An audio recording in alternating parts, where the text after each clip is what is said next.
মাযহাবের সৃষ্টি হলো কেন? মাযহাব মানে কি? ফরজ না ওয়াজিব?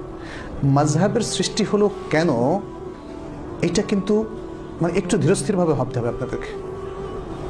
আমরা দুটো প্রান্তিক সীমানায় অবস্থান করছি। একদল মাযহাবের প্রচণ্ড বিরোধী, আর একদল মাযহাবের প্রচণ্ড ভক্ত। এর দুটোই ভুল।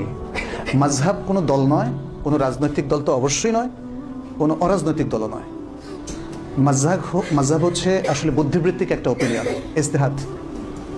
ওলামায়ে কেরাম বিভিন্ন যুগে ইজতিহাদ করেছে। যেমন ইমাম আবু হানিফা রাহিমাহুল্লাহ ইজতিহাদ করেছেন, এটা হয়ে গেছে তার মাযহাব। মাযহাব তার ইজতিহাদকে বলা হয়, হাদিস অনুযায়ী তার কথাটা মাযহাব না।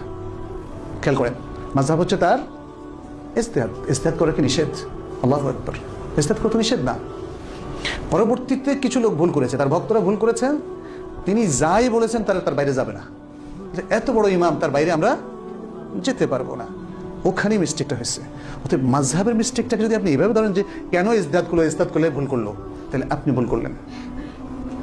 মাযহাবের সৃষ্টি অথবা মাযহাব, এই যে ওপিনিয়নগুলো, ইন্টেলেকচুয়াল ওপিনিয়নগুলো, এটা আমাদের সম্পদ। ইজতিহাদি মতগুলো হলো আমাদের সম্পদ। এটা আপনি স্বীকার করেন না করেন, এটাই সত্য। বাট এই সম্পদ, এর মধ্যে সঠিকও আছে, বেঠিকও আছে। সঠিকটা আপনি মানবেন আর বেঠিকটা আপনি প্রিজার্ভ করবেন ফর ফার্দার রিসার্চ, যে ভবিষ্যতে যদি দেখা যায় এটা কোরআন হাদিস অনুযায়ী ঠিক প্রকাশ পায়, তখন আবার নেব। আপনি শুধু অথেন্টিকটাই নেবেন, মাযহাব থেকে শুধু মাযহাবকে অন্ধ তাকলিদ করার কোনো সুযোগ নাই, কোনো পারমিশন নাই। অতএব মাযহাবকে মূল্যায়ন করা বা মাযহাব সম্পর্কে মতামত আপনাকে এই স্টাইলে দিতে হবে। আপনি যদি বলেন মাযহাব মানে পায়খানা যাওয়া, কারণ আবু দাউদের একটা হাদিস আছে, ইদা দাহাবাল মাযহাবা আবআদা, এটা আক্রমণাত্মক কথা। আমাদের ওলামায়ে কেরাম যে কোনো মাযহাবেরই হন না কেন, ইমাম ইবনে হাজম আন্দালুসি, যেটা জাহিরি মাযহাবের, তিনি একদম প্রখ্যাত ইমাম ছিলেন, অথবা চার মাযহাব নামে যেগুলো বিখ্যাত হয়েছে, কিংবা এর বাইরে মাযহাব ছিল, এরা কিন্তু ইচ্ছা করে কোনো খারাপ কাজ করেননি। আমাদের ইমামরা, এরা প্রত্যেকে মুসলিম উম্মাহর স্বার্থে কাজ করেছেন, কেউ কোনো ষড়যন্ত্র করেননি।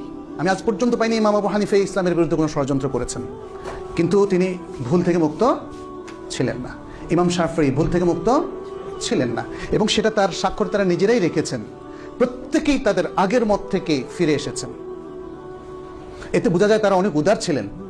আজকে আমাদের এই সমাজে দেখবেন, এমনকি অনেক ভালো ভালো শায়খও দেখেছি, একটা বলে ফেলেছেন তো ফেলেছেন, আর ফিরবেন না, ভুল আর স্বীকার করবেন না। কিন্তু বড় বড় ইমামরা সবাই ভুল স্বীকার করেছেন তাদের কাছে স্পষ্ট হওয়ার পরে। তাহলে তাদেরকে কেন ব্লেম করবো আমরা? তাদের ইন্টেলেকচুয়াল ওপিনিয়নকে আমরা ব্লেম করবো না। কিন্তু আমরা ওই যে বললাম, সিরাতুল মুস্তাকিমের মেথডে চলে আসেন।